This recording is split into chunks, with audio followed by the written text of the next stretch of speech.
Integrated Korean. Beginning 1. Diphthongs. Diphthongs with the semivowel ya. A diphthong is a vowel which has two vowel sound qualities in one syllable. Two semivowels, ya and wa, are used for Korean diphthong vowels. They always precede the simple vowels. Diphthongs with y is made by adding one extra stroke to each of the 6 simple vowels. When you add a stroke to a, it becomes ya, which is a diphthong with the semivowel ya. When you add a stroke to o, it becomes y'all. Adding a stroke to o creates yo.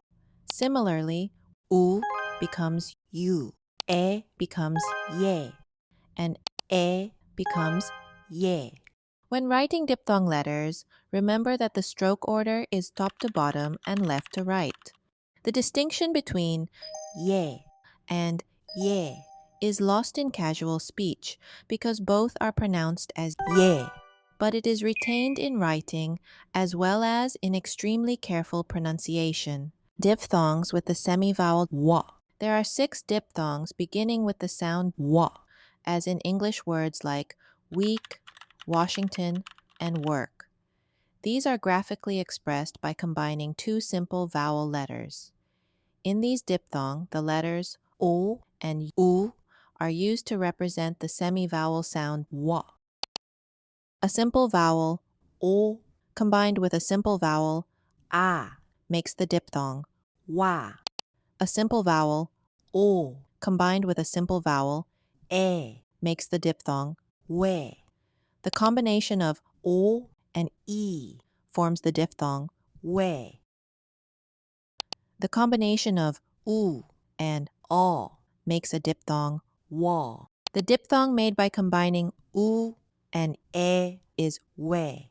The combination of u and e forms the diphthong we. Lastly, there is an idiosyncratic diphthong which consists of u and e, which make ui.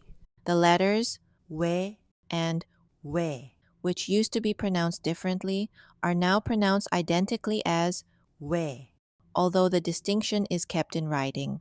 Combinations of o and o and e, u and a, u and e are not permitted. This is due to the so-called vowel harmony principle in Korean, which does not allow a bright vowel to be combined with a dark vowel within a syllable, although either may combine with the neutral vowel, e, as in e, we, and we. The diphthong ui is unstable and is pronounced as ui or e, depending on its position. In word initial position not preceded by a consonant, it sounds like u or ui. Therefore, the word 의논 discussion is pronounced as 의논 or 의논. Also, 의 sounds like e in non-initial position and after a consonant in initial position. For example, 흰, which means white, is pronounced only as 흰 because 의 is preceded by a consonant h. Finally, the possessive particle 의 is uniquely pronounced like a.